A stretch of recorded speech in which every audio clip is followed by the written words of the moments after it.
Waouh!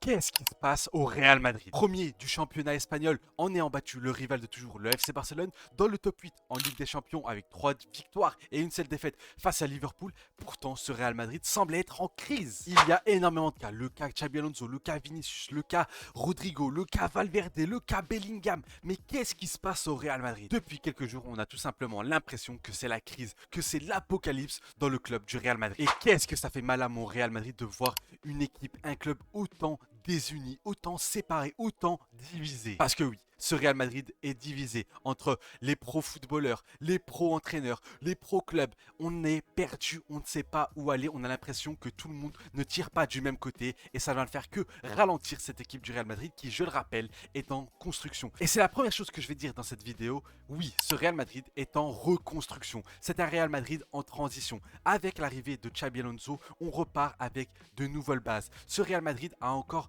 des séquelles du Real Madrid d'Ancelotti, de celui de la saison dernière. Parce que je tiens à rappeler directement que le Real Madrid qu'on a vu la saison dernière est peut-être l'un des pires Real Madrid qu'on ait vu ces dernières années. Que ce soit dans le jeu, que ce soit dans les résultats, que ce soit dans les classicos où on s'est fait gifler sur chacune des rencontres. Oui, faut rappeler que ce Real Madrid est en reconstruction. Oui, t'as un Kylian Mbappé, oui, t'as Vinicius, oui, t'as Bellingham, oui, t'as des grands joueurs. Mais ce Real Madrid a besoin de se recréer. Cette équipe du Real Madrid a besoin de redevenir justement un collectif. À qui la faute? La faute à Xabi Alonso qui est un peu trop direct, la faute à Vinicius Junior qui ne se comporte pas comme un réel leader, la faute à Kylian Mbappé parce qu'il a une dépendance au Real Madrid. Bref, on va discuter de tout ça dans cette vidéo. Moi c'est Ous, j'espère que vous allez bien et en ces temps compliqués du côté du Real Madrid, des news du Real Madrid, on se retrouve pour discuter en long, en large, en travers de tous les sujets autour de ce Real Madrid. Et je vais vous inviter tout simplement à liker cette vidéo si ce n'est pas déjà fait. L'objectif, les 500 pouces bleus, je compte sur vous les amis, ça ferait énormément plaisir. N'hésitez pas aussi à vous abonner pour ne pas rater les prochaines vidéos avec le Real Madrid qui va revenir incessamment sous peu. On va reprendre les vidéos avant match, les vidéos débrief, mais aussi les analyses tactiques des joueurs de manière individuelle ou du collectif. Et enfin, j'attends vos avis en commentaire, ce que vous pensez de la situation autour du Real Madrid. Les gars, c'est le moment de parler, c'est notre thérapie à nous, il faut discuter de tout ça. Entrons directement dans le vif du sujet. Avant de continuer cette vidéo, j'ai un maxi bon plan pour vous les amis. Et si je vous disais qu'il était possible d'avoir ce maillot du Real Madrid 2025-2026, le maillot extérieur d'une qualité exceptionnelle pour 12,79 €. Oui les amis, c'est le bon plan du jour grâce au partenaire de cette vidéo, johnsport.co. Oui les amis, avec johnsport.co, on a décidé de vous régaler en diminuant le prix à la fois du maillot, mais aussi grâce à mon code promo OUS20, vous avez 20% de réduction sur toute la boutique jusqu'à la fin novembre. Johnsport.co, c'est quoi? C'est un site qui vend des maillots de toute la planète d'une qualité exceptionnelle. J'ai pu les tester. Celui que je porte est justement un maillot Deller. Vous pouvez retrouver tous les maillots du Real Madrid de cette saison, les maillots de la saison dernière, mais aussi les maillots vintage. Vous pouvez retrouver les maillots de la sélection comme ceux de la CAN, parce que oui, la CAN arrive à grands pas. Donc oui, les maillots de la CAN sont aussi présents. Johnsport.co livre dans toute la planète, que ce soit en France, en Belgique, aux États-Unis, mais aussi en Afrique. Livraison sous 8 à 14 jours. Je suis qu'à vous inviter à aller prendre vos maillots du Real Madrid et surtout vous remercier parce que ça aide énormément la chaîne. Remerciez johnsport.co de sponsoriser cette vidéo. Commençons directement avec la miniature parce que vous le savez, je ne fais jamais rien au hasard. J'ai mis Xabi Alonso, l'entraîneur de ce Real Madrid, qui est sous les feux des critiques. Kylian Mbappé, qui est peut-être le meilleur joueur de cette équipe en ce début de saison, et Vinicius Junior, qui malheureusement on a du mal à le retrouver et qui est dans les polémiques avec le titre Xabi out. Et évidemment, je ne suis pas pour un départ de Xabi Alonso. Je suis à 10 000% derrière Xabi Alonso parce que première chose que je tiens à rappeler autour de Xabi Alonso, c'est que cet entraîneur est peut-être l'entraîneur parfait pour ce Real Madrid. Pourquoi? C'est un ancien qui connaît le Real Madrid. C'est un ancien grand joueur, milieu de terrain, qui a tout gagné avec l'Espagne et avec le Real Madrid. C'est un entraîneur qui a déjà prouvé avec le Bayer Leverkusen, qui a fait passer du Bayer Leverkusen, un club moyen, réputé pour porter le nom de Neverkusen parce qu'ils n'avaient jamais rien gagné, à un club qui va aller chercher le Bayern Munich en faisant une saison invincible, avec des préceptes de jeu très clairs, très précis, avec une influence de Mourinho, d'Ancelotti, mais aussi de Pep Guardiola. Un entraîneur moderne, un entraîneur qui a des idées claires de ce qu'il veut faire du Real Madrid et un entraîneur qui aime le Real Madrid. Voilà pourquoi, pour moi, c'était l'entraîneur idéal et pourquoi je remercie Florentino Pérez notamment d'avoir été chercher l'entraîneur qui est Xabi Alonso. C'est la première chose que j'ai tiens à dire parce que pour moi, si Xabi Alonso ne réussit pas au Real Madrid, on est vraiment dans de grosses galères. Pourquoi? Parce que je ne vois pas un profil aussi bon que Xabi Alonso. Ensuite, j'aimerais parler de quoi? Du fait que certains vont me dire oui, mais c'est un entraîneur tacticien et le Real Madrid n'a pas besoin de ça. Le Real Madrid a besoin d'un meneur d'hommes comme Carlo Ancelotti. Les amis, on est en 2025.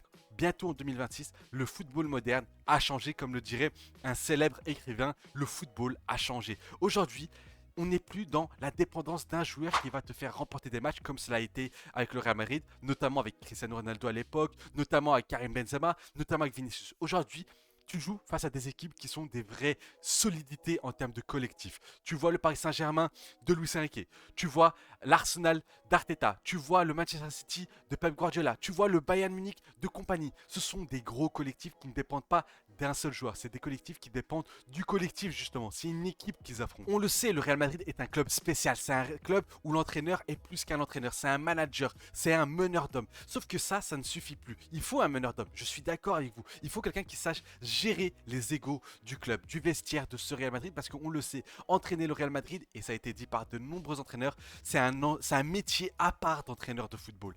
Pour autant, est-ce que ça veut dire qu'on doit mettre de côté l'aspect tactique quand on voit le retard de ce Real Madrid? Le retard de ce Real Madrid, tactiquement parlant. Pas de pressing, en tout cas un pressing mal exécuté. Une équipe qui n'est pas capable de défendre en bloc haut, pas capable de gérer justement la profondeur. Une équipe qui ne sait pas combiner offensivement. On a un Real Madrid qui est d'un ancien temps. On a un Real Madrid qui a besoin de se moderniser. Mais se moderniser, ça ne veut pas dire renier son héritage, ça ne veut pas dire renier sa spécificité. Même si, attention, le Real Madrid a toujours été une équipe qui s'adapte. Le Real Madrid n'a jamais eu une identité, excusez-moi, claire de jeu. Pas comme le Barça avec son tiki-taka, pas comme le Bayern. Le Real Madrid a toujours été une équipe qui gagne, notamment grâce au caractère. D'ailleurs, en parlant de caractère, cette équipe du Real Madrid en manque grandement quand tu compares les effectifs d'aujourd'hui et les effectifs notamment de 2017 ou encore celui de 2022, on a une équipe de jeunes du Real Madrid où les leaders n'arrivent pas à prendre leurs responsabilités. Revenons sur Xabi Alonso. Xabi Alonso est pour moi l'entraîneur idéal. C'est un entraîneur qui connaît le Real Madrid. C'est un entraîneur qui, tactiquement parlant, c'est un entraîneur de grande classe. C'est un entraîneur qui, oui, n'a pas encore gagné de Ligue des Champions en tant qu'entraîneur, mais c'est un entraîneur qui connaît le football. C'est un entraîneur qui sait comment gagner et c'est un entraîneur comme lui qu'on a besoin. Parce que si on le vire, on va chercher qui? Jürgen Klopp, on va le sortir de sa retraite alors que lui-même dit qu'actuellement il n'est pas intéressé par le profil d'entraîneur. On va chercher qui? Luis Enrique, celui qui est fan et amoureux du Barça. Il n'y a pas d'entraîneur aujourd'hui. Tu vas rechercher Carlo Ancelotti qui est entraîneur du Brésil et revenir en arrière. Tu vas essayer de chercher Zidane qui lui va être sélectionneur de l'équipe de France. Aujourd'hui, tu es obligé de compter sur un Xabi Alonso et c'est un choix de roi. Je répète, c'est un entraîneur que le Bayern aurait voulu chercher, que Liverpool aurait voulu chercher. On a un entraîneur qui vaut de l'or et il faut lui laisser du temps. Ça ne fait que 3 mois qu'il est sur le banc du Real Madrid. 3 petits mois. Et encore, si on ne compte pas la Coupe du Monde des clubs qui s'était plutôt bien passé du côté du Real Madrid, ça ne fait que quelques semaines qu'il est au Real Madrid et pourtant beaucoup veulent sa tête. Et ce qui me fait le plus mal, c'est que c'est des joueurs qui veulent sa tête. Pourtant, c'est Real Madrid, attention, en ce début de saison, on va pas tout jeter. On va vraiment pas tout jeter. On a vu une amélioration, notamment sans le ballon. Alors oui, les derniers matchs, on a eu l'impression que tout avait redisparu, mais c'est un Real Madrid qui s'améliore, qui évolue match après match. Ici, on peut voir justement la déclaration de Carlo Ancelotti qui dit au Real Madrid, un match nul est le début d'une crise. Les résultats du club sont spectaculaires. Leader en Liga, dans le top 8 en Ligue des Champions, que demander de plus à Xabi Alonso? Effectivement, en termes de résultats, on a une équipe du Real Madrid qui est très très bonne. Je crois 13 victoires, 2 défaites et un nul. On a un Real Madrid qui est en transition et pourtant qui réalise d'excellentes performances. Et certains, c'est vrai qu'on peut dire que dans le jeu, on n'a toujours pas le Xabi Ball, parce que je sais que beaucoup disent à chaque fois, à la fin de chaque match, oui, c'est ça votre Xabi Ball. Mais ça prend du temps de voir le Xabi Ball au Real Madrid. Ça va prendre plus de temps peut-être qu'au Bayer Leverkusen. Pourquoi? Parce que au Bayer Leverkusen, il avait les pleins pouvoirs. Au Real Madrid, il se malmène avec des joueurs qui ont un statut différent de celui qu'avait au Bayer Leverkusen. Carlo Ancelotti le dit, les résultats sont spectaculaires. Dans le jeu, on en attend plus évidemment, mais on voit déjà des améliorations. On voit déjà que sans le ballon, on a une meilleure équipe du Real Madrid. Alors oui, on n'est qu'au début. Oui, si on était à la fin de saison et que le contenu des matchs était celui qu'on voit depuis quelques semaines, ce serait décevant. Mais on n'est qu'au début, donc il faut laisser la chance au produit, comme je dis toujours. Mais pour vous dire que tout n'est pas à jeter et qu'il y a déjà des choses positives, lisons ce tweet justement d'édition Merengue. Xabi Alonso a déjà transformé le Real Madrid en une équipe solide. Le club n'a encaissé que 12 buts en 16 matchs, soit une moyenne de 0,75 buts par match. La saison dernière, l'équipe encaissait 1,24 buts par match. Il faut se rappeler de l'état de l'équipe de la saison dernière. Il faut se rappeler du club med qui était le Real Madrid de la saison dernière. On avait une équipe du Real Madrid qui était totalement oubliée. une équipe du Real Madrid qui ne portait que le nom. Pourtant, sur le terrain, on avait l'impression que c'était un club de seconde division. Le Real Madrid la saison dernière, c'était cataclysmique. Que ce soit en termes de contenu, en termes de résultats, c'était catastrophique. On encaissait constamment, on ne savait pas ressortir un ballon, on ne savait pas défendre, on ne savait pas attaquer et on n'arrivait pas à gagner. Cette saison, on a un Real Madrid qui, attention, n'est pas encore le Real Madrid exceptionnel qu'on a l'habitude, qu'on connaît, qu'on aime, mais on a un Real Madrid qui est plus solide défensivement. Parce que là, les 12 buts encaissés en 16 matchs, si tu enlèves les 5 que tu as, la gifle, la manita que tu as pris face à l'Atlético Madrid, tu te retrouves avec un ratio bien plus intéressant. Et évidemment, on ne peut pas retirer ce match parce que d'ailleurs, c'est l'un des matchs importants de cette saison qui a montré les faiblesses du Real Madrid. Mais on ne peut pas parler des faiblesses du Real Madrid sans parler des améliorations, de ce qui va mieux, du côté positif de ce Real Madrid. Beaucoup de gens essaient de nous faire passer Xabi Alonso comme une fraude entre guillemets, alors que Xabi Alonso vient avec des idées et il faut lui laisser le temps. J'aurais tellement une haine, une rancœur si on ne laisse pas le temps à un tel entraîneur de pouvoir montrer son talent, de pouvoir montrer qu'il est l'homme de la situation. Ensuite, ici, je voulais vous montrer aussi un autre tweet qui vient de Fabrizio Romano, qui dit « Le Real Madrid accorde une confiance totale à Xabi Alonso, y compris de la part du président Florentino Pérez lui-même. Il n'y a pas de crise. » Il n'y a pas de crise, j'en doute un petit peu, vu tout ce qui sort de un peu tous les côtés, ça me paraît trop gros pour que ce soit que des fake news.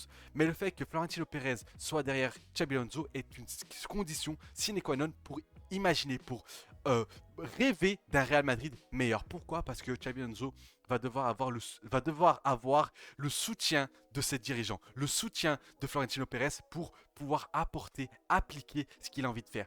Moi, je l'ai toujours dit. Aujourd'hui, le Real Madrid, en termes d'individualité, il n'y a aucune individualité qui va faire remporter des matchs au Real Madrid. Kylian Mbappé réalise un début de saison exceptionnel. Il n'y a pas à dire, il marque des buts, il est intéressant dans le jeu. Mais aujourd'hui, à lui seul, il ne fait pas remporter un match comme par exemple un Cristiano Ronaldo ou comme un Benzema à une certaine époque. Pourquoi? Parce que de 1, le football a changé, comme il l'a dit lui-même, Kylian Mbappé, c'est qu'aujourd'hui, le football est moins individualiste. Le football dépend plus d'un collectif que d'un joueur. Alors qu'à l'époque, un joueur, une star pouvait te faire remporter des matchs. Et ensuite, on n'a pas ce joueur qui va te faire remporter ce match. Les amis, Vinicius c'est un joueur exceptionnel qui à un certain moment pouvait te faire remporter un match. Mais cette saison et depuis la saison dernière, on ne retrouve pas ce Vinicius Junior. Pourtant, c'est l'un de mes joueurs préférés, c'est mon chouchou, avec Arda Güler notamment. Mais aujourd'hui, on va pas se mentir, Vinicius Junior n'a pas les capacités de porter ce Real Madrid à lui tout seul et nous faire remporter des matchs comme il a fait lors de la saison 2023-2024. Kylian Mbappé, aussi fort soit-il cette saison, il dépend aussi du collectif parce qu'il a besoin d'être nourri en termes de ballon pour aller débloquer une situation. Certes, il a débloqué quelques situations en ce début de saison, mais on l'a vu, quand tu joues face à un gros collectif comme Liverpool, malheureusement Kylian Mbappé n'a pas été intéressant, n'a pas été utile et on ne peut pas lui en vouloir. Il est le numéro 9 de cette équipe, donc compliqué de briller quand ton collectif ne brille pas.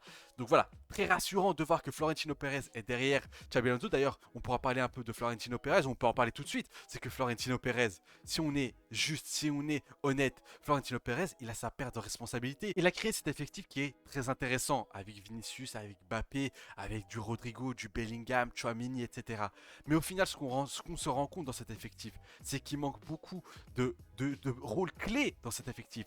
D'un défenseur central, d'un milieu de terrain créatif, d'un vrai attaquant, d'un vrai numéro 9, parce que le fait d'avoir ramené Kylian Mbappé, on va pas réouvrir justement ce sujet-là, parce que là, il brille, mais à la base, ramener Kylian Mbappé était une erreur de Florentino Pérez, était un geste presque égoïste de sa part de vouloir ramener sa star, son chouchou au Real Madrid, alors qu'on le savait à l'époque que ça allait être compliqué de l'intégrer, non pas parce que Kylian Mbappé allait être compliqué, parce que Kylian Mbappé est peut-être le joueur aujourd'hui le plus facile à entraîner, j'ai l'impression, au Real Madrid. C'est un joueur qui ne fait pas de vagues, c'est un joueur qui est sérieux, qui est professionnel. Mais c'est son profil ne collait pas à cette époque-là au Real Madrid. Il est arrivé et malheureusement ça a créé énormément de trous et Florentino Pérez a sa part de responsabilité dans tout ça. Maintenant parlons de ce qui pose problème apparemment au sein du Real Madrid, au sein de l'effectif, au sein des joueurs, ce qui ne va pas avec la méthode de Xabi Alonso. La méthode et les formes de travail sont les deux aspects qui ont créé une fracture entre Xabi Alonso et certains joueurs. Xabi Alonso veut tout contrôler sur le terrain commandeur. Des joueurs parlent d'excès d'informations et de corrections constantes, notamment lors des sessions vidéo jugées trop longues. De plus, certains estiment que Xabi ne digère pas bien les personnalités du vestiaire. De ce fait, il a perdu la confiance de quelques joueurs. Au final, on parle d'un coach dont les idées ne parviennent pas à s'intégrer à son vestiaire. Et quand je lis ça, je vous jure que j'ai envie de bouillir. J'ai envie de bouillir, pourquoi? Parce que pour moi, c'est scandaleux que des joueurs du Real Madrid puissent dire ça. Il y a deux aspects qui sont intéressants dans cette déclaration. Il y a l'aspect travail, il y a l'aspect excès d'informations, correction constante, etc. Et l'aspect personnalité. Parlons d'abord de l'excès d'informations des sessions vidéo jugées trop longues. Ben oui, forcément, quand 3/4 de cet effectif du Real Madrid part d'une base tactique qui est proche du néant. Je ne veux pas dire que Carlo Ancelotti n'a rien apporté tactiquement à ce Real Madrid. D'ailleurs, son 4-4 de losange lors de la saison 2023-2024 était une trouvaille tactique qui a été plus qu'intéressante et plus que payante parce qu'il va faire le doublé Ligue des Champions. Mais c'est pas un entraîneur qui a basé son équipe sur la tactique. Ce n'est pas un entraîneur qui a basé son équipe sur le pressing, sur le redoublement d'efforts, sur la gestion des espaces, comment se positionner chacun. C'était un entraîneur qui donnait énormément de liberté. Forcément, quand Xabi Alonso arrive et que lui, ses méthodes, c'est quoi? C'est d'amener plus de tactique, d'amener plus de clarté dans le jeu de ce Real Madrid, de dire à tel joueur de comment se placer sur le terrain pour justement à la fois exploiter ses qualités, mais rendre ce collectif meilleur.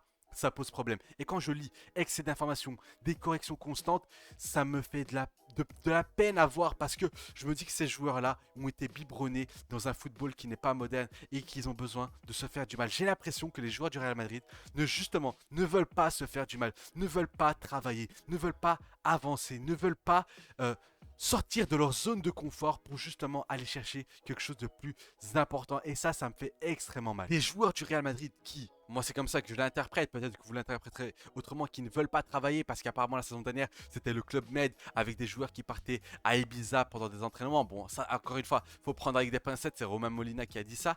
Mais s'il vous plaît les gars, on est le Real Madrid.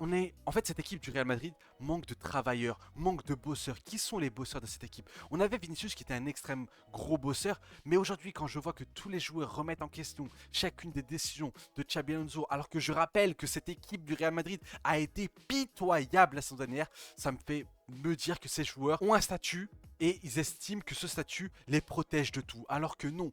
Tous les joueurs du Real Madrid ont toujours bossé. On a eu une époque où on a eu du Cristiano Ronaldo, du Sergio Ramos, du Karim Benzema. Ces joueurs-là ont travaillé, ces joueurs-là ont fait des efforts. Alors comment des joueurs comme Vinicius, Valverde, parce que c'est les noms qui ressortent, Rodrigo, Bellingham ne font pas le travail, ne bossent pas assez ou remettent constamment en question le travail de Xabi Alonso. Alors oui, il y a un truc qui va être clair, c'est que les statuts d'un Vinicius, d'un Valverde, d'un Bellingham sont différents d'un statut d'un Fran Garcia. Parce qu'on a un Vinicius qui a remporté 2 Ligues des Champions, un Bellingham qui a fait une saison exceptionnelle, un Valverde qui est là depuis longtemps.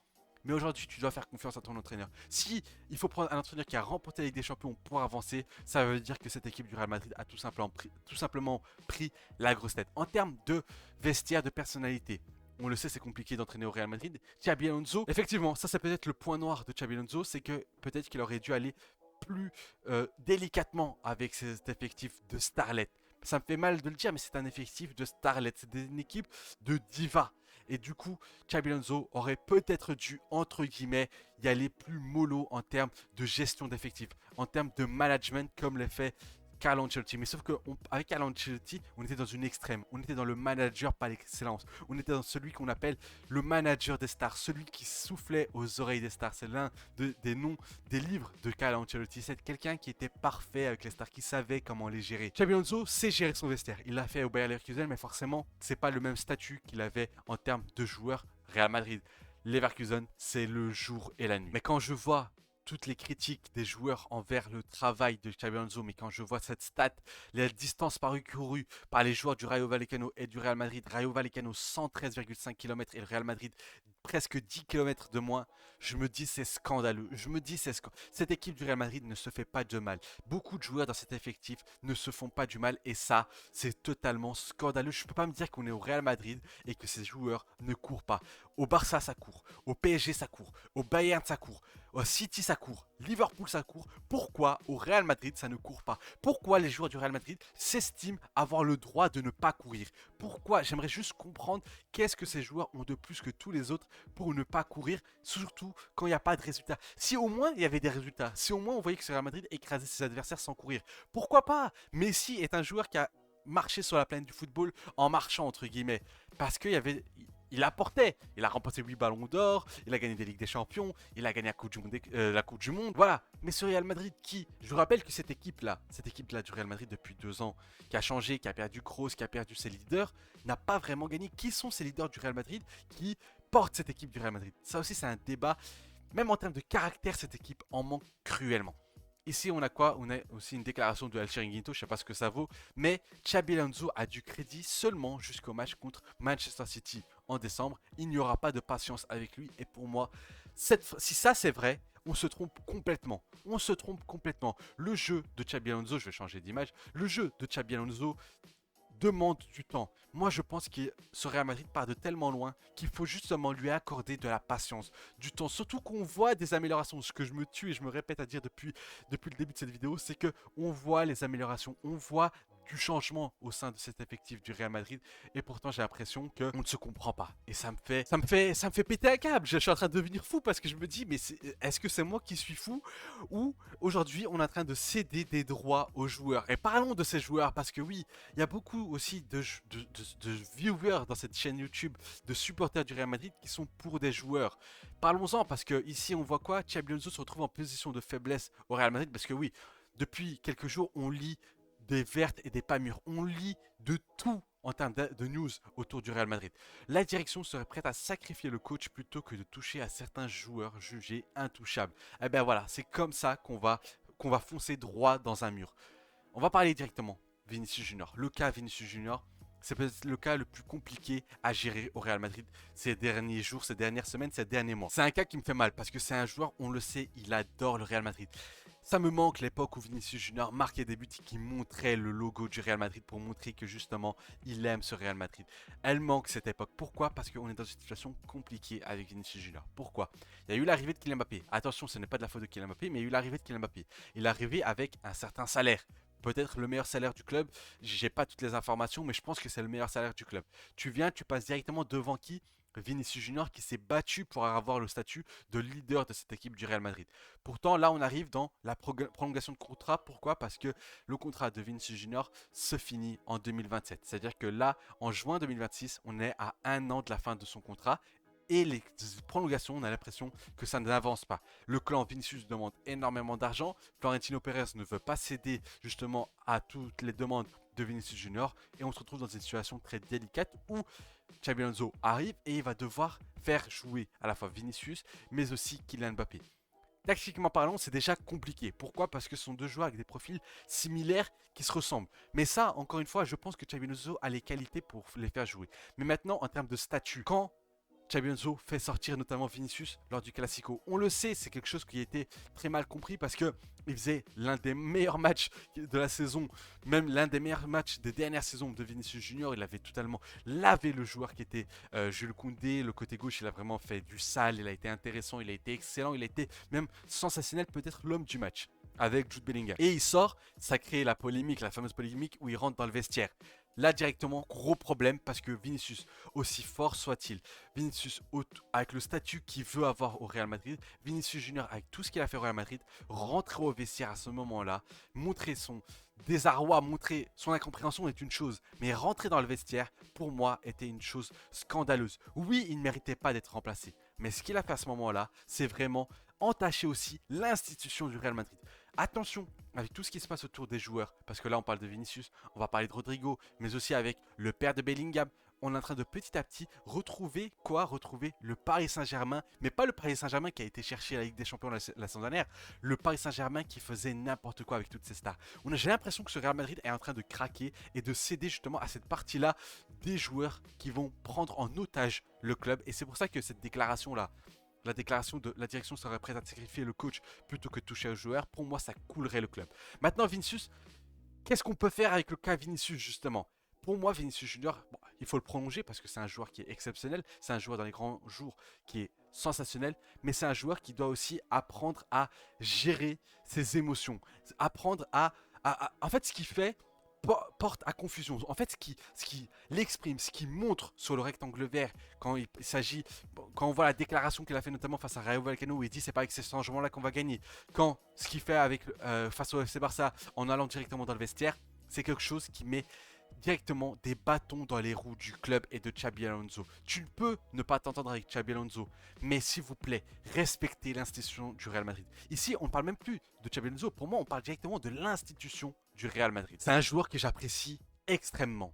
Mais si ça doit passer par le départ de Vinicius Junior parce que ce dernier ne veut pas adhérer au projet de Xabi Alonso, alors là, il faudra accepter le départ de Vinicius Junior. Si Vinicius Junior ne veut pas prolonger et qui demande un salaire exorbitant que le Real Madrid ne peut pas offrir, alors il faut le laisser partir. Vous allez me dire, oui, mais il mérite parce que Mbappé, etc. L'escalade en termes salarial va nous rapprocher du Barça de Bartomeu. Rappelez-vous quand le Barça de Bartomeu a eu des contrats et des salaires exorbitant. Tout le monde avait un salaire exorbitant parce que c'était une escalade salariale jusqu'à se retrouver dans des situations où on a connu un Barça qui n'était même pas capable de valider des inscriptions de joueurs. Moi, je suis désolé. Le Real Madrid passe avant tout le monde. Le Real Madrid passe avant Vinicius Junior, passe avant Kylian Mbappé, passe avant Bellingham, passe avant Xabi Alonso et passe même avant Florentino Pérez. Alors aujourd'hui, la situation avec Vinicius Junior, elle est claire.